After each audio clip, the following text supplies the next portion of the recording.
ఆరాధన దేవాన్ని పొందడం. సో ప్రియులారా, చక్కని పాటలు పాడి ఉదయకాలం ఆరాధన చేయడానికి దేవుడు చూపిన కృపని బట్టి దేవునికి స్తోత్రం. అను ప్రియులారా, నిజమైన దర్శావళి మన ప్రభు అయిన యేసుక్రీస్తు, హల్లెలూయా, అది కనిపెట్టిన వారిని బట్టి దేవునికి స్తోత్రం. కానీ చాలా మందికి ఇంకా తెలియలేదన్నమాట. నిజమైన దర్శావళి ప్రభు అయిన యేసుక్రీస్తు అని గ్రహింపలేని వారు అనేకులు ఉన్నారు. కానీ వారి మధ్యలో ప్రియులారా, దేవుని కృపని బట్టి నిజమైన దర్శావళి యేసుక్రీస్తు అని గ్రహింపు దేవుడు మనకు అనుగ్రహించిన కాబట్టి దేవునికి స్తోత్రం, హల్లెలూయా. ఇంకా తండ్రి అయిన దేవుడు మంచి వ్యవసాయకుడు, దేవునికి స్తోత్రం, హల్లెలూయా. కాబట్టి దేవునికి స్తోత్రం. కూడి వచ్చిన మీకు అందరికీ ఒకసారి వందనాలు. దేవుడు అందరిని దీవించినాక ప్రియులారా, వాక్యం పరిశుద్ధాత్మలో ఆధారపడి పరిశుద్ధ గ్రంథం ప్రియులారా మనం ధ్యానిస్తాం. పరిశుద్ధాత్మ దేవుడు ప్రియులారా మనకు సహాయం దయచేయనాక కొలొస్సీయులకు రాసిన పత్రిక మొదటి అధ్యాయము ప్రియులారా 8 వచనములో మనం చూసినట్లయితే ఒక మాట అక్కడ రాయబడింది, ప్రేమ గురించి రాయబడింది. ఆత్మ అందలి మీ ప్రేమను మాకు తెలిపినవాడు. అతడు ఆత్మ అందలి మీ ప్రేమను మాకు తెలిపినవాడు. స్తోత్రం.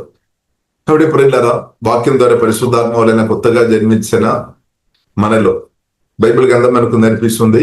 రోమీయులకు రాసిన పత్రిక 5వ అధ్యాయం 5వ వచనం ప్రకారం పరిశుద్ధాత్మతో నింపబడినప్పుడు దేవుని ప్రేమతో మనం నింపబడామన్నమాట. పరిశుద్ధాత్మ ద్వారా దేవుడు తన ప్రేమను మన హృదయంలో నింపిన కాబట్టి ప్రియులారా మనం దేవుని స్తుతిస్తాం. ఇప్పుడు వాక్యం ద్వారా పరిశుద్ధాత్మ వలన కొత్తగా జన్మించిన వారిని బట్టి దేవుని స్తుతిస్తున్నాము. రక్షణ పొందిన వారి అందరిని బట్టి దేవుని స్తుతిస్తున్నాం. తండ్రి కుమార పరిశుద్ధాత్మ త్రైనామలు బాప్తిసం పొందిన వారిని బట్టి స్తోత్రం. పరిశుద్ధాత్మ బాప్తిసం పొందిన వారిని బట్టి దేవునికి స్తోత్రం. ప్రభు బలిలో పాల్పొందుతున్న వారందరిని బట్టి స్తోత్రం. యేసుక్రీస్తు రాకడ కొరకు ఎదురు చూస్తున్న వారిని బట్టి దేవునికి స్తోత్రం. పరిశుద్ధ సంఘములో పరిశుద్ధైన దేవునితో సహవాసం చేస్తున్న లేక పరిశుద్ధులతో సహవాసం ప్రేమ దేవుని ప్రేమ ద్వారా పరిశుద్ధులతో సహవాసం చేస్తున్న అందరిని బట్టి దేవుని స్తోత్రం, దేవునికి స్తోత్రం. ఎందుకంటే అదంతా తండ్రి చిత్తం అన్నమాట, దేవునికి స్తోత్రం. కాబట్టి ప్రియులారా మనం చూసినట్లయితే అతడు ఆత్మ అందలి మీ ప్రేమను మాకు తెలిపినవాడు. కాబట్టి ఆత్మ అందలి ప్రేమ అంటే పరిశుద్ధాత్మతో నింపబడిన వారు ప్రేమించే విధానం, పరిశుద్ధాత్మతో నింపబడలేని వాక్యంతో నింపబడలేని వారు ప్రేమించే ప్రేమ చాలా డిఫరెంట్ ఉంది అనమాట. చాలా తేడా ఉంది అనమాట, చాలా తేడా ఉంది. కాబట్టి కొత్తగా జన్మించిన వాక్యం ద్వారా పరిశుద్ధాత్మ వలన జన్మించిన మనం ఆత్మ మనిషి పరిశుద్ధాత్మ దేవుడు అధికంగా బలపరిచినాక దేవుడు పరిశుద్ధాత్మ దేవుడు అధికంగా ఆత్మ ప్రేమతో మనల్ని కుమ్మరించినాక ఇప్పుడు ఏమవుతుంది? ఆత్మ నుండి ప్రేమ ప్రవేశించి అనమాట. మళ్ళీ ఆత్మ నుండి ప్రవేశించాలి. కాబట్టి మన స్వయప్రేమ కూడా స్వయప్రేమ మనం తెలుసు. ఎవరైనా మేలు చేస్తున్నా ప్రేమిస్తారు, మేలు చేయలేదంటే ఆ ప్రేమ అక్కడ ఆగిపోతుంది అనమాట. కానీ పరిశుద్ధాత్మ వలన ఉన్న ప్రేమ ఆగే ప్రేమ కాదనమాట.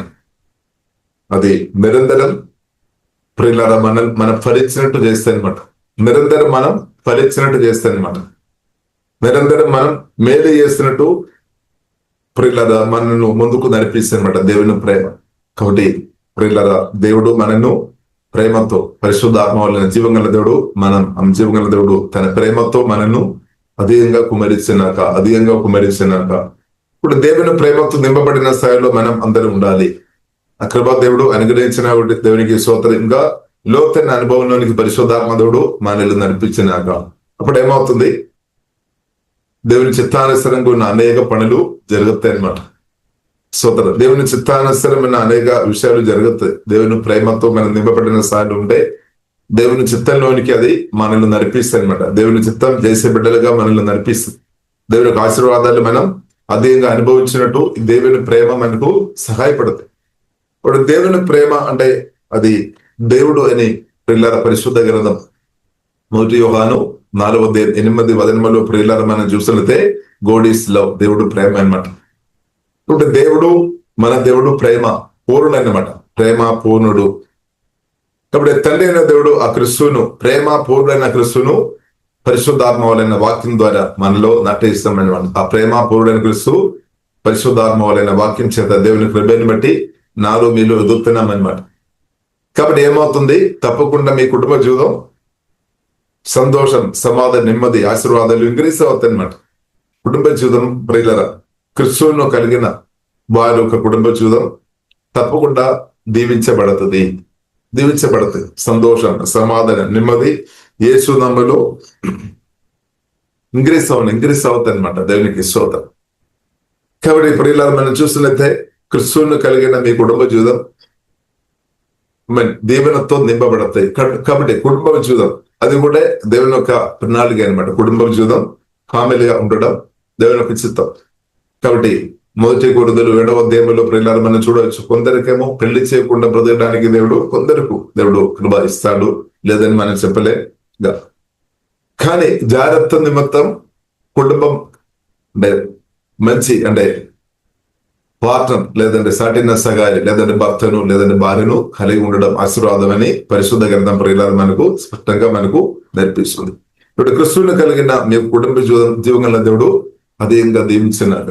కాబట్టి ప్రత్యేకంగా మీ ఆత్మ నుండి ప్రేమ ప్రవహించినప్పుడు మీ పార్ట్నర్ అది అనుభవిస్తాయి అనమాట, మీ పిల్లలు అనుభవిస్తాయి అనమాట. కాబట్టి కీర్తనలు 128 అధ్యాయంలో ప్రియులారా మనం చూడవచ్చు, కుటుంబ జీవితం గురించి ఉన్న ఒక కుటుంబ జీవితం అంటే జీవం గల దేవునితో సంబంధం కలిగిన పరిశుద్ధమైన జీవం గల దేవునితో సంబంధం కలిగిన కుటుంబ జీవితాలను జీవం గల దేవుడు 128 కీర్తనలలో స్పష్టంగా రాయబడింది. ఎలాగో దేవుడు దీవిస్తాడని స్పష్టంగా రాయబడింది. యెహోవాయందు భయభక్తులు కలిగి ఆయన త్రోవలందు నడుచు వారందరూ ధన్యులుగా. నిశ్చయముగా నీవు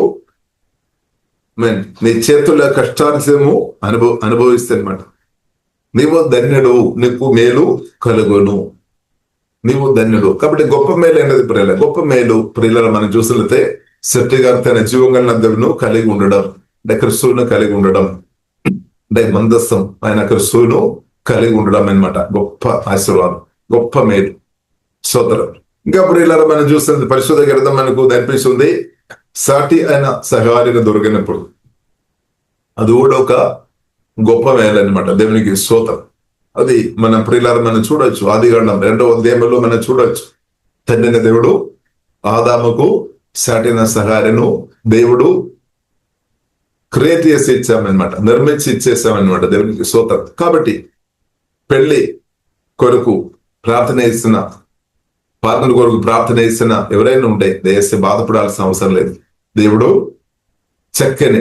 తన చిత్తమైన పాత్రను చక్కని సాటైన సగాను జీవగల దేవుడు యేసుమలో అనుగ్రహించిన గాక. దేవునికి స్తోత్రం. హల్లెలూయా. అనుగ్రహించును గాక. కాబట్టి ప్రియులారా మనం చూసినట్లయితే నీవు ధన్యుడు, నీకు మేలు కలుగను. ఇప్పుడు దేవునితో భయభక్తి కలిగి మనం బ్రతికి ఉన్నప్పుడు మొదటి రాజ్యాన్ని వెదగాలి అని ప్రభువు చెప్పాడు. అప్పుడు ఏమవుతుంది, మిగిలిన అంతా కూడా మన దగ్గరకు దేవుడు తీసుకొని వస్తాడు, మన దగ్గరికి తీసుకొని వస్తాడనమాట.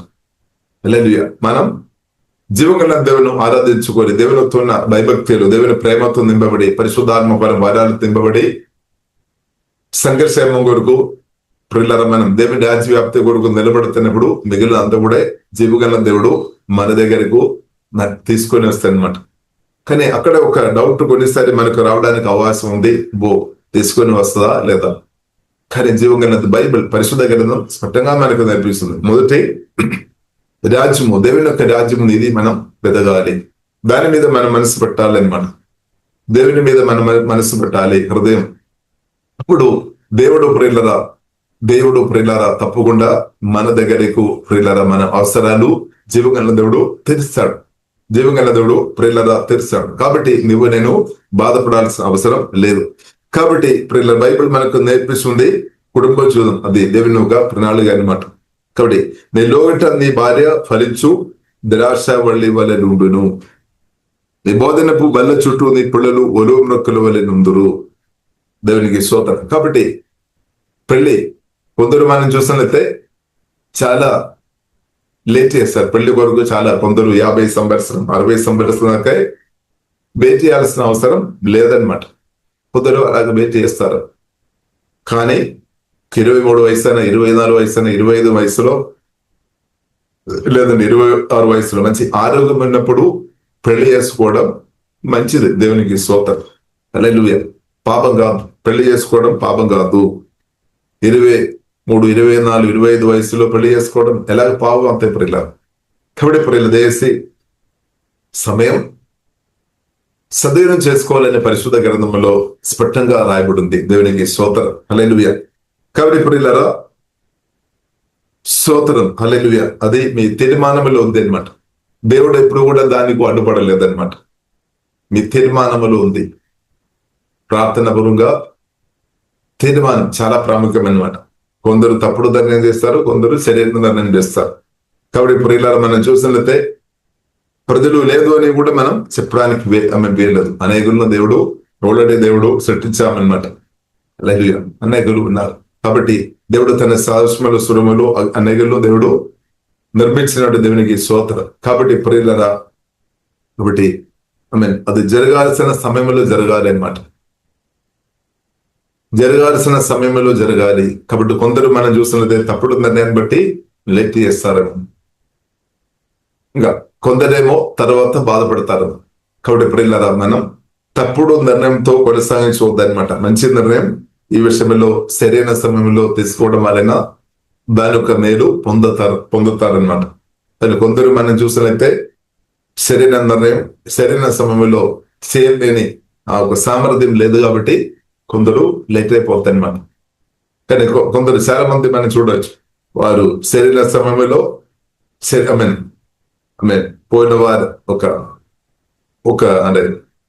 ఒక ఫ్యామిలీ అంటే వారు పెళ్లి కాలేదు కానీ ఎంగేజ్మెంట్ అయింది. వారు కలిసి వారు అబ్బాయికి ఏమో 25 సంవత్సరం 25 వయసుగా ఆ పెళ్లి కుమార్తె ఆమెకు 24 వయసు. నేను చెప్పాను మీరు మంచి నిర్ణయం తీసుకున్నారు. వారు తల్లిదండ్రులు కలిపారు. ఎందుకంటే వారు ఆ వయస్సులో ఏమైనా కాలంలో మంచి వయస్సులో ప్రియులరా. కాబట్టి కుటుంబ జీవితం ప్రియులరా అది ఆశీర్వాదం, దానిలో సంతోషం ఉంది.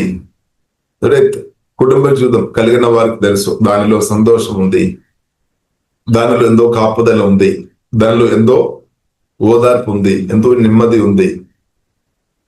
ఇది ప్రత్యేక పెళ్లి అయిపోయిన భార్య భర్తలుగా ఉన్నవారు తన పిల్లలకు చెప్పాలి, నేర్పించాలి. దానిలో దుఃఖం కాదు, బాధ కాదు. నిజంగా వాక్యానుసరమైన కుటుంబ జీవితంలో ప్రియులారా మనం చూసినట్లయితే ఎంతో సంతోషం ఉంది, ఎంతో ఓదార్పు ఉంది, ఎంతో నెమ్మది ఉంది. ఇది ప్రియులారా పిల్లలతో చెప్పాలి, ఎంకరేజ్. కానీ కొందరేమో బాడ్ న్యూస్ చెప్తారు. కుటుంబ జీవితం అంటే ఇది మంచి కాదు, దాని గురించి ఉన్న నెగిటివ్ విషయాలు అందకూడే పిల్లలు చెవిలో హృదయంలో నింపుతారు. దానివల్ల కూడా చాలా మంది పిల్లలు పెళ్లి విషయంలో వెళ్ళిపోతారు. మీ మాటని బట్టి అనమాట. అదొకరిగా ప్రియులారా మనం మంచి విషయాలు మనం ప్రచారం చేసే వ్యక్తి ఉండాలి, చెడు విషయాలు మనం ప్రచారం చేసే వ్యక్తిగా ఉండవద్దు. మంచి విషయాలు ప్రియులారా మనం ప్రచారం చేయాలి. మనం మాట్లాడుతున్న మాటలకు ఫ్రూట్ ఉంది అనమాట. మంచి విషయాలు ప్రియులారా మనం పలకాలి. బైబిల్ మనకు అదే నేర్పిస్తుంది. కొలొస్సీ రాసిన పత్రిక 4వ రాయబడింది, మీ మాటలు వేసినట్టు ఉండాలి. కృప కలిగిన మాట, రుచి కలిగిన మాటలు అంటే దేవుని చిత్తమైన మాటలు మాత్రం పలకడం నేర్చుకోవాలి. ఓవర్గా మాట్లాడడం వలన ఉన్నదంతా కూడా చెప్పడం వల్ల ఏమవుతుంది, చెత్త అంతా కూడా చెప్పడం వలన అది విన్న వారు జీవితంలో ప్రియులారా వారు కొన్ని విషయంలో సరైన నిర్ణయం చేసే విషయంలో కొన్నిసారి అడ్డుపడతాయి అన్నమాట. Bad news. కాబట్టి దేశ ప్రియులారా మనం ఈ కుటుంబ జీవితంలో ఏదైనా నెగిటివ్ విషయాలు జరిగి ఉండే అదంతా కూడా ప్రియులారా చెప్పి రాబోతా మీ పిల్లలు భవిష్యత్తుకు అడ్డుపడవద్దు అనమాట.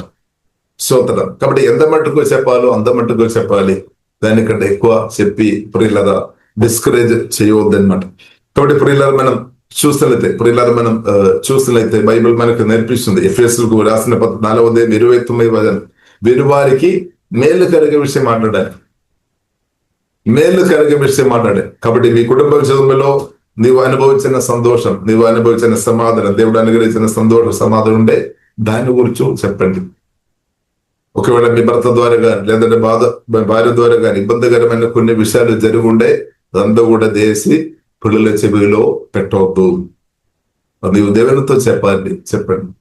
ఇక్కడ పిల్లలకు తెలియదు.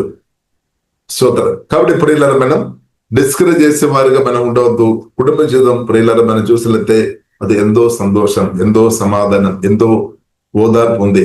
అది ప్రియులారా తండ్రి అయిన దేవునికి తెలుసు. అందుకొరకే ప్రియులారా మనం చూడవచ్చు, ఆదామును ఒంటరిగా ఉండడం మంచి కాదని దేవుడే చెప్తాడు. అంటే దానికి అర్థం దానిలో మేలు ఉంది అనమాట. దేవునికి స్తోత్రం. కాబట్టి జీవంగల దేవునితో భయభక్తి కలిగిన మీరు ఆ మేలు అనుభవించినాక నీవు దెన్నడవు, నీకు మేలు కలగను. ఇప్పుడు కుటుంబ జీవితంలో మేలుంది మరి సంతోషం ఉంది. సంతోషం లేదు అని అది తప్పుడు సమాధానం అన్నమాట. లేదంటే వారు దేవుని చిత్తానుసారంగా బ్రతకడం లేదని. కానీ కుటుంబ జీవితంలో ప్రియుల సంతోషం ఉంది. ఇంకా వారు సంతోషంగా దేవుని ప్రేమతో నింపబడి సంతోషంగా బ్రతుకుతున్నప్పుడు ఏం జరుగుతుంది ప్రియుల? 3వ వచనం, కీర్తనలు 128 3వ వచనంలో జరిగినట్టు జరుగుతుంది అనమాట. నీ లోగిట నీ భార్య ఫలిస్తుంది అనమాట. ఫలిస్తుంది. ద్రాక్షవల్లి వలె పట్టబడ్డాం కదా. నిజమైన ద్రాక్షవల్లి తెలుసు పురుషు మనం పట్టబడి ద్రాక్షవల్లి వలె నుండి నన్ను రాయబడింది. దేవునికి స్తోత్రం. పోల్చుకొని మాట్లాడుతున్నాం. నీ లోగిట నీ భార్య ఫలిస్తుంది. ద్రాక్షవల్లి వలె నుండును అంటే ఫలిస్తుంది అనమాట. ఫలించు ద్రాక్షవల్లి వలె. కాబట్టి కొన్ని ద్రాక్షవల్లి ఫలిస్తుంది, కొన్ని ఫలించలేదేమో. కానీ జీవగల దేవునితో సహవాసం చేస్తున్న నీ కుటుంబ జీవితం దీవెన అనుభవించినాక సంతోషం, సమాధి, నెమ్మది యేసుమలు ఇంగరిస్తూ ఉన్నాక సోతనం. కాబట్టి నీ లోట నీ భార్య ఫలించు ద్రాక్షవల్లి వలె నుండిను గా దాని ఒక ఫలం. కాబట్టి భార్య భర్తలు సంతోషంగా సమాధానంగా బ్రతున్నప్పుడు దాని యొక్క ఫ్రూట్ అన్నమాట పిల్లలు. నీ బోధనపు బల్ల చుట్టూ నీ పిల్లలు ఉన్నారు కదా. స్తోత్రం. కాబట్టి దేవునికి స్తోత్రం. హల్లెలూయా. నీ బోధనపు బల్ల చుట్టూ నీ పిల్లలు ఉన్నామంటే ఒకప్పుడు నీ భర్తతో ఆనందించినట్టే, మీ భార్యలో ఆనందించినట్టే, మీరు సంతోష సమానంగా బ్రతికినట్టే. ఇప్పుడు ఆ మాధుర్యం, ఆ టేస్ట్, ఆ సంతోషం పిల్లలకు చెప్పాలి. అప్పుడు ఏమవుతుంది? పిల్లలు డిస్కరేజ్ రాదనమాట. కానీ కుటుంబ జీవితంలో కొన్ని దేవుని చిత్తం లేని కొన్ని విషయాలు, అనవసరమైన కొన్ని విషయాలు జరిగి ఉండవచ్చు. దేవజ్ఞానం తక్కువ ఉన్నా కాబట్టి ఆ విషయాలందరూ కూడా చెత్తలు దేశీ ప్రియులరా మనం పలికేవారుగా మనం ఉండవద్దు. అంటే దానికి అర్థం ప్రియులరా మనం ఎంత మట్టుకు చెప్పాలో అంత మట్టుకు చెప్పడం మన పరిశుద్ధాత్మ వలన నేర్చుకోవాలి. అంటే నాలుకకు కంట్రోల్ ఉండాలన్నమాట, డిసిప్లిన్ ఉండాలన్నమాట. స్తోత్రం. కాబట్టి ప్రియులరా మనం దేవునితో మనం ఎంతైనా అన్ని విషయాలు దేవునితో చెప్పవచ్చు. నేను మనుషులతో వారు ఎదుగుదల కొరకు ఎంకరేజ్, దేవుని చిత్తానుసరమైన విషయంలో వారి మేలు కలిగేసే విషయాలు మాత్రం మనం మాట్లాడాలి. మిగిలినది మాట్లాడకుండా ఉండే పిల్లల మంచిది అనమాట. హల్లెలూయా. కాబట్టి మీ జీవితంలో జరిగిన నెగిటివ్ అనుభవాలు కొన్ని ఉండొచ్చు, అదే మీ పిల్లల జీవితంలో జరుగుతాయని లేదు. కాబట్టి దేశ పిల్లల నెగిటివ్ విషయాలు అందరూ కూడా గుడ్ న్యూస్ మనం ప్రచారం చేయాలి, బ్యాడ్ న్యూస్ మనం ప్రచారం చేయవద్దు. దాన్ని బట్టి కూడా ప్రియులరా కొందరు పిల్లలు డిస్కరేజ్ అయిపోతాయి అనమాట. కాబట్టి గుడ్ న్యూస్ ప్రియులరా మనం ప్రచారం చేస్తాం, మంచి విషయాలు. దానిలో మనం అనుభవించిన మేలు గురించి మాట్లాడతాం, దానిలో మనం అనుభవించిన దీవెన మనం మాట్లాడతాం, దానిలో అనుభవించిన సంతోషం మాట్లాడతాం. దాని వల్ల ఏమవుతుంది? మనం కెట్టేవారుగా మార్చబడుతుంది. దేవుని చిత్తంలోనికి కొందరిని కూడా తీసుకొని వచ్చేవారుగా మార్చబడతాయి అనమాట. లేదంటే మన దేవుని చిత్తం నుండి కొందరును దూరం చేసేవారుగా మనం బ్యాడ్ న్యూస్ ప్రచారం చేసినప్పుడు ప్రియులరా జరుగుతాయి అనమాట. కాబట్టి ప్రియులరా ఇది మనం గమనించుకోవాలి, కాబట్టి మన నోటి నుండి వస్తున్న మాటలు మనం గమనించాలి, ఆలోచన చేయాలి. నేను ఇది మాట్లాడుతున్న వలన మేలుందా కీడుందా? దీనివల్ల దేవుని చిత్తం జరుగుతా, దేవుని చిత్తం జరగలేదా? కాబట్టి దేవుని చిత్తం జరిగే విషయాలు చేసి మాట్లాడి మిగిలినది మనం పక్క పెట్టుకోవాలన్నమాట. దేవునికి స్తోత్రం. కాబట్టి నీవు దెన్నడు నీకు మేలు కలుగను, నీ లోగిట నీ భార్య ఫలించు ద్రాక్షవల్లి వలె నుండును. నీ బోధనపు బల్ల చుట్టూ నీ పిల్లలు ఒలు నొక్కల వలె నందురు. యెహోవా యందు భయభక్తి కలిగి బ్రతుకుతున్న వారు ఇలాగే దీవించబడుతుంది అని పరిశుద్ధ గ్రంథం. అంటే దేవుడు దీవిస్తాడనమాట.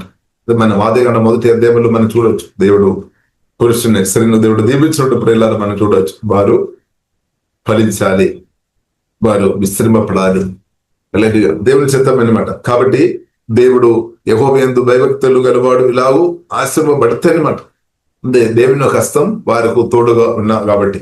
అదే ప్రియుల ఆదికాండం 4వ అధ్యాయం 1వ వచనంలో మనం చూడవచ్చు, ఆదం హవ్వ వారు పెళ్లి జరిగిన తర్వాత ముక్తి కుమారును యెహోవా దేవుని యొక్క చేయి వారికి సహాయం ఉంది కాబట్టి కుమారును కనామనమాట. దేవునికి స్తోత్రం. కాబట్టి దేవుడు సహాయం చేస్తాడు. దేవునికి స్తోత్రం. బాధపడాల్సిన అవసరం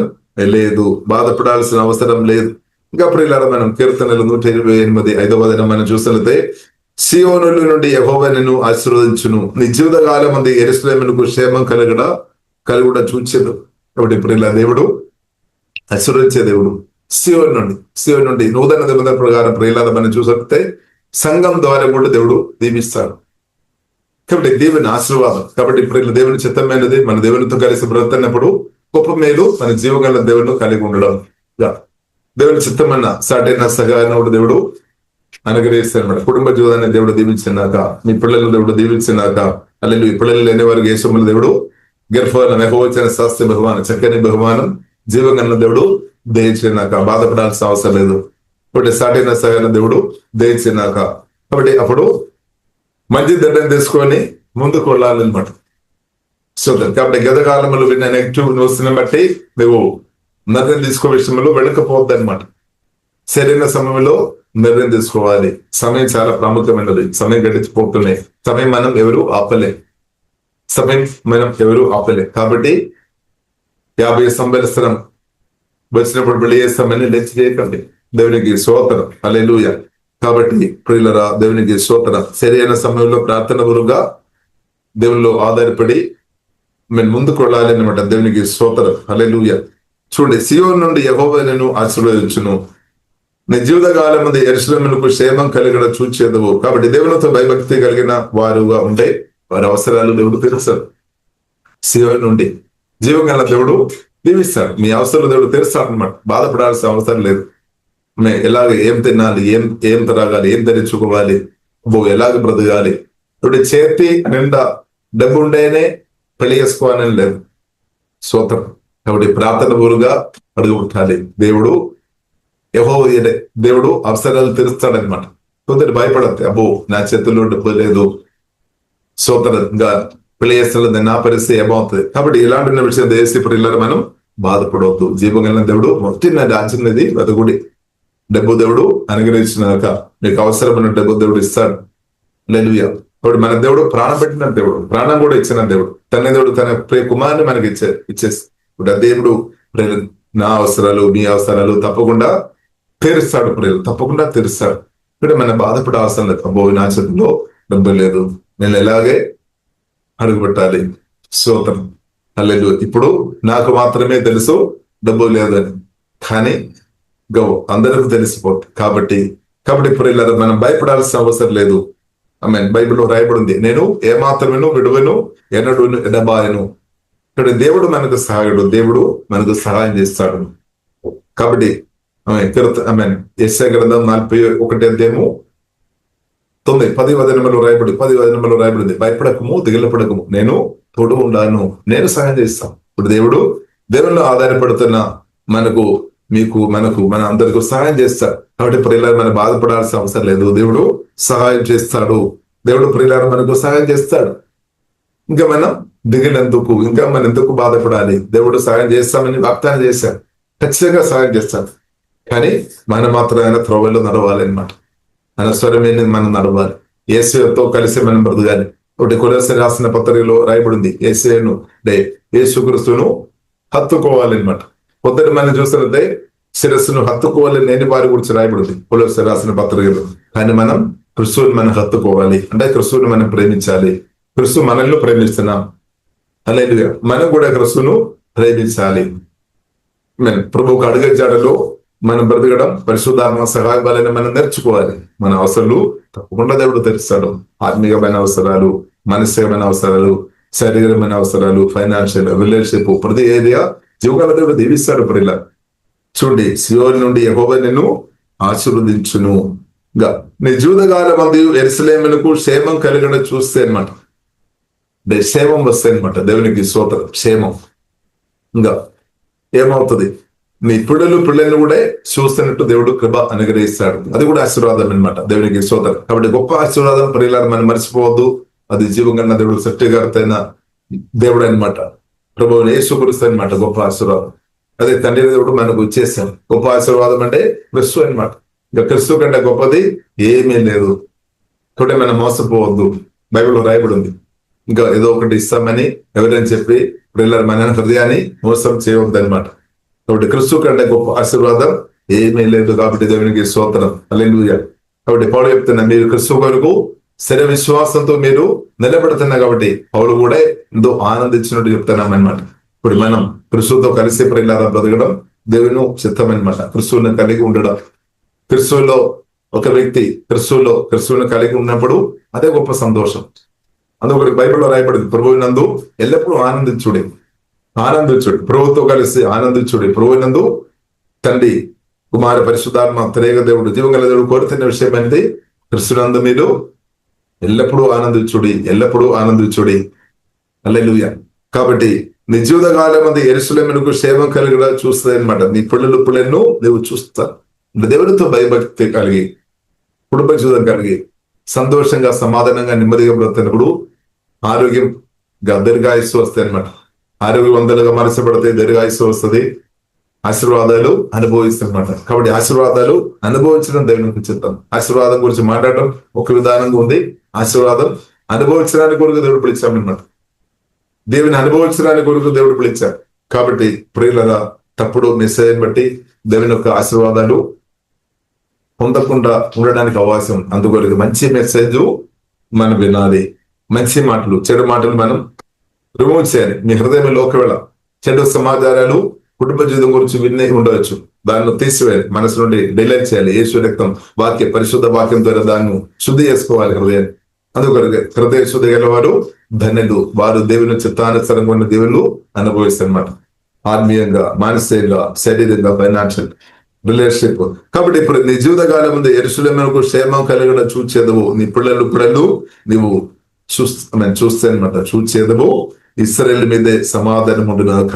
ఇప్పుడు నూతన ఇశ్రాయేలు ఉన్న మనకు దేవుడు సమాధానం అనుగ్రహించినాక, సంతోషం అనుగ్రహించినాక బైబిల్ గ్రంథం స్పష్టంగా మనకు నేర్పిస్తుంది. ఎవరైతే ప్రభువునందు ఆనందిస్తారో, సంతోషంగా బ్రతుకుతారో, సమాధానంగా బ్రతుకుతారో వారు బలవంతులుగా మార్చబడతారు. వారి బలహీనలుగా ఉండలేదన్నమాట, వారు బలవంతులుగా మార్చబడతారు. కాబట్టి ఇప్పుడు మనం ప్రభువునందు ఆనందిస్తాం. కాబట్టి కుటుంబ జీవితం దేవుడు అనుగ్రహించిన దీవెన అనమాట. కాబట్టి మీ భర్తలో, మీ భార్యలో స్తోత్రం, భార్యతో కలిసి సంతోషంగా ఉండడం దేవుడి చిత్తం అనమాట.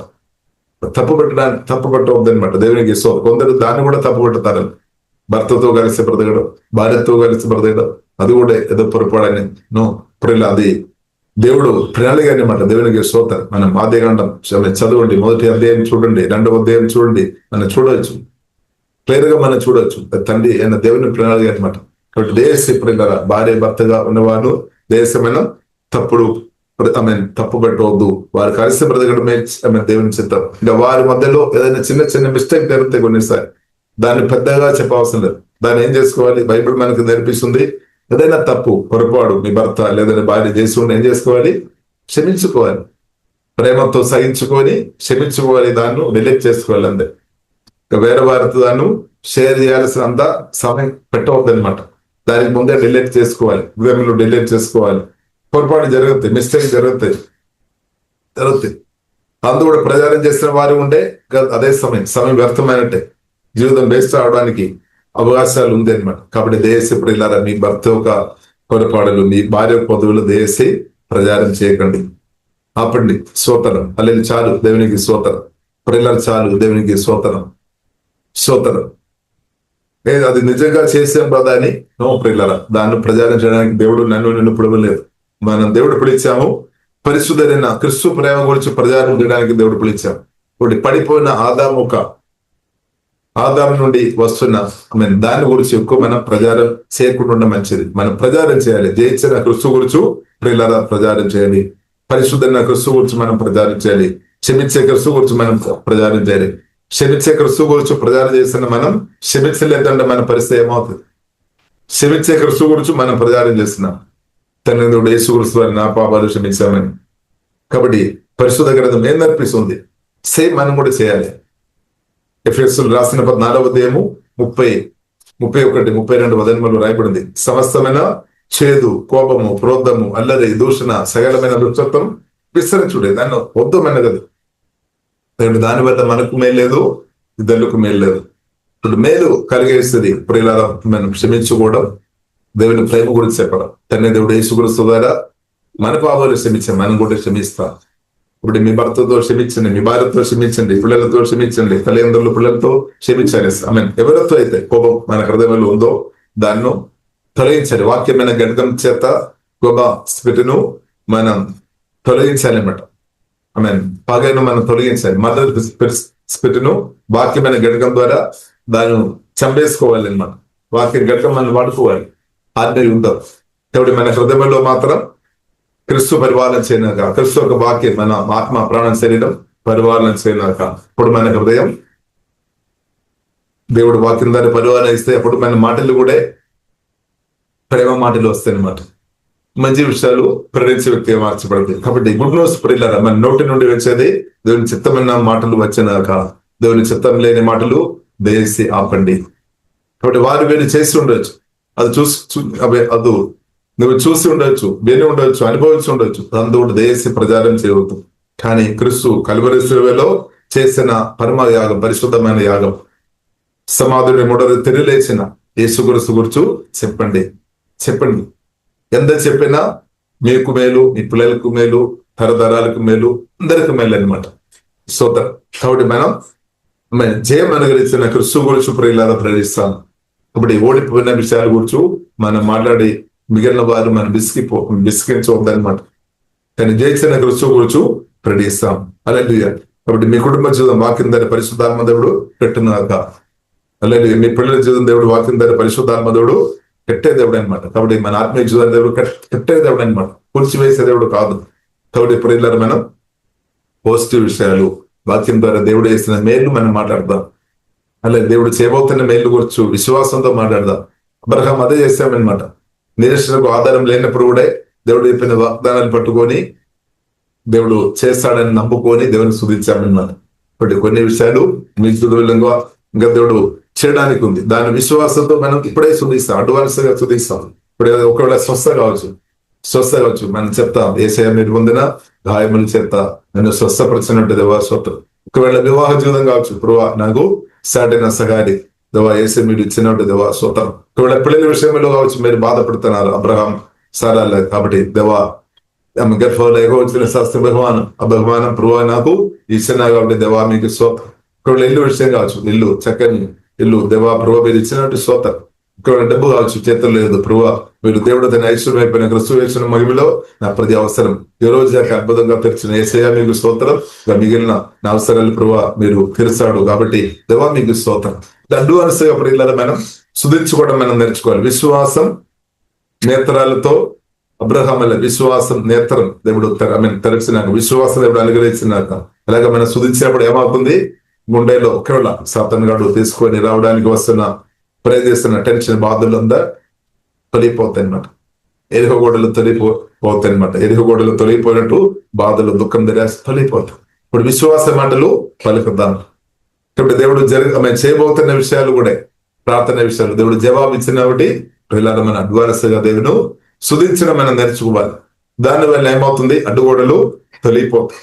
దేవుని ఒక దూదని పని చేస్తాడు అనమాట. పరిశుద్ధాత్మ దేవుడు కార్యం చేస్తాడు. కాబట్టి దయచేసి ప్రియులారా నెగటివ్ విషయం మాత్రం పలుకోవద్దు. మీ గురించి మాట్లాడవద్దు, మీ పిల్లల గురించి మాట్లాడవద్దు, పిల్లల భవిష్యత్తు గురించి మాట్లాడవద్దు, మీ ఆరోగ్యం గురించి, మీ ఫైనాన్షియల్ పరిచర్య ఏది కూడా నెగిటివ్ విషయం మాత్రం దయచేసి నీ నోటిలో రావద్దనమాట.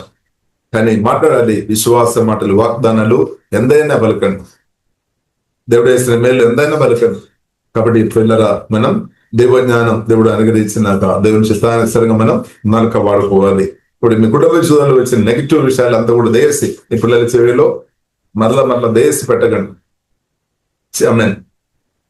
బెదమాలకుండా అనమాట. దేవునికి స్తోత్రం. ఎందుకంటే అది లోపలి వెళ్ళిన తర్వాత పీకేయడం కష్టమైన మాట, చాలా కష్టం. స్తోత్రం. కాబట్టి మంచి మాటలు దయసి పలకండి, మంచి విషయాలు పలకండి. కుటుంబ జీవితంలో ఏదైనా ఒక చిన్న మేలైనా ఉండే దాని గురించి 100 సార్లు పలకండి. మీరు చెప్తారేమో నా కుటుంబ జీవితంలో ఎక్కువ మేలు చెప్పడానికి లేదని. ఒక్క మేలైనా ఉందా? ఎక్కువ మేలు ఒక్క మేలైనా ఉందా? దేవుడు చేస్తారా? దాని గురించి 1000 సార్లు అని చెప్పండి, సరిపోతుంది, సెట్ అయిపోతుంది. హల్లెలూయా. కాబట్టి కుటుంబ జీవితంలో జరిగిన అనవసరమైన విషయాల గురించి దయచేసి ప్రచారం చేయవద్దు. స్తోత్రం, హల్లెలూయా. కాబట్టి ఆత్మీయ జీవితంలో జరుగుతున్న ప్రియులారా నెగటివ్ సంఘటన విషయాలు అందు కూడా మనం రాబోతున్న చిన్న ప్రియులారా మనం పసిపిల్లలకు ఉన్న వారితో మనం చెప్పవద్దు అనమాట. ఎందుకంటే అది విన్నప్పుడు వారు డిస్కరేజ్ అయిపోతాయి. కాబట్టి మంచి విషయాలు మనం చెప్పాలి. అప్పుడు వారికి ధైర్యం వస్తుంది అనమాట, బలం వస్తుంది అనమాట. కాబట్టి పౌలు గారు కూడా మనం చూసినట్లయితే ఒక్కొక్క భక్తులు లేదంటే వారు ఏ ఒక్క స్థాయిలో వారు ఉన్నారు దానికి తగినట్టు మాట్లాడారనమాట. ఆత్మీయులతో ఆత్మీయంగా మాట్లాడే, పసిపిల్లలతో పసిపిల్లలుగా దానికి తగినట్టు మాట్లాడారు. కాబట్టి మనం కూడా నేర్చుకోవాలి. వారి యొక్క కెపాసిటీ, దేవుడు దాని యొక్క సామర్థ్యం మనం అర్థం చేసుకొని మనం మాట్లాడాలి అనమాట. కాబట్టి వారి యొక్క సామర్థ్యం అర్థం చేసుకొని మనం మాట్లాడాలి. లేదంటే కూడా ఓవర్ డోస్ అయిపోతుంది, లేదంటే తప్పుడు త్రోవలో వెళ్ళిపోవడానికి కూడా అవకాశం ఉంది. కాబట్టి ప్రియులారా మనం ప్రార్థన చేస్తాం. దేవుని చిత్తానుసారంగా మాట్లాడే కృప దేవుడు మనకు అధికంగా అనుగ్రహించినాక, అలాగే ఆమె సంఘాన్ని, ఆమె కుటుంబాన్ని, ఆమె రిలేషన్షిప్ ప్రతి ఏరియా వాక్యం దాని పరిశోధాత్మ దేవుడు పెట్టినాక దానికి వ్యతిరేకంగా ఉన్న ఆలోచనలు యేసులో లయమైపోయిన అవాధికారులు యేసులో లయమైపోయినాక ప్రియులారా మనం ప్రార్థన చేస్తాం. పరిశోధన మా ప్రేమ కలుగుతుంది తండ్రి. వాక్యం ద్వారా మాట్లాడిన మీ మాటలను బట్టి సుదేస్తున్నాం తండ్రి. కృప మంచి విషయాలు మాట్లాడినట్టు తండ్రి కృప తండ్రి దయచం తండ్రి. మీరు చేస్తున్న మేలు గురించి మాట్లాడే కృప తండ్రి దయచము తండ్రి.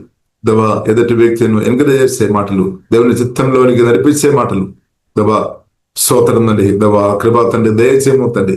ఎంత మట్టుకు మాట్లాడాలో పరిశుద్ధాత్మ దేవా నేర్పించుకోండి. ఏ విషయం మాట్లాడాలో నేర్పించుకోండి. ఓహే డాబా ఖరాబిన సూర్య దేవా మీ జ్ఞానంతో కుమ్మిరించుము తండ్రి. ఒకవేళ గత కాలంలో నెగిటివ్ విషయాలు తండ్రి మేము ప్రచారం చేసిన వారు ఉన్న ప్రభావ క్షమించుము తండ్రి. సిక్కబాఖర అనవసరమైన విషయాలు మాట్లాడిన స్థాయి నుండి ప్రభావ క్షమించుము తండ్రి. ఓహే డాబా ఖరాబిన తండ్రి క్షమించుము. మీ రక్తం ద్వారా కడుగుము తండ్రి. శుద్ధి చేయము తండ్రి. దేవా శుద్ధి చేయము తండ్రి. మంచి విషయాలు ప్రచారం చేసే అభిషేకంతో నింపము తండ్రి. వాసిక ఆరాధన దేవా మిమ్మల్ని సుదేశనం దేవా తండ్రి. దేవా సుదేశనం మీ ప్రియ కుమారుని మాకు ఇచ్చినట్టు వందనాలు. కుమారునితో పాటు దేవా ఆత్మ సంబంధాన్ని ప్రతి ఆశీర్వాదాలు మాకు అనుగ్రహించడం సుదేశనం దేవా. సంఘ బిడ్డలు మాకు అనుగ్రహించడం ప్రతి సుదేశనం. సంఘ సహవాసం మాకు అనుగ్రహించడం వందనాలు. వాక్యం దాన్ని మాట్లాడుతున్నది మీకు వందనాలు తండ్రి. దేవా మా జీవితాన్ని ఆమె సరి చేసుకొని ప్రతి కృప తండ్రి ఆ తగ్గింపు మాకు అనుగ్రహించడం సుదేశనం తండ్రి. ఓహే డాబా కరబిన సూడ కోరబిడే తండ్రి. తమ నాలుక శుద్ధి చేయమని ప్రార్థన. హృదయం నాలుక అంద పూర్తిగా మీ రక్తం ద్వారా కడుగుతున్నాం. పరిశుద్ధాత్మ దేవా శుద్ధి చేయము. వాక్యం ద్వారా కడుగుతున్నట్టు వందనాలు కూడా పరిశుద్ధ పరిశుభ్రమని ప్రార్థన చేస్తున్నాం తండ్రి. నేను పరిశుద్ధం కాబట్టి మీరు కూడా పరిశుద్ధంగా ఉండాలని చెప్పిన దేవా వందనాలు తండ్రి. ఓహే మీరు అక్కడే మేమందరూ ఎత్తపడిన గుండెలు ఉండే కృప తండ్రి దయచము. కుడి వచ్చిన ప్రతి ఒక్కరు దీవిస్తున్నాం. సంతోషం నెమ్మది అనుభవించిన కుటుంబ జీవనంలో దేవుళ్ళు అనుభవించిన కానీ ప్రార్థన చేస్తున్నాం, దీవిస్తున్నాం. యేసు నామములో ప్రార్థన చేస్తున్నాము గొప్ప మా పరమ తండ్రి. ఆమేన్ ఆమేన్.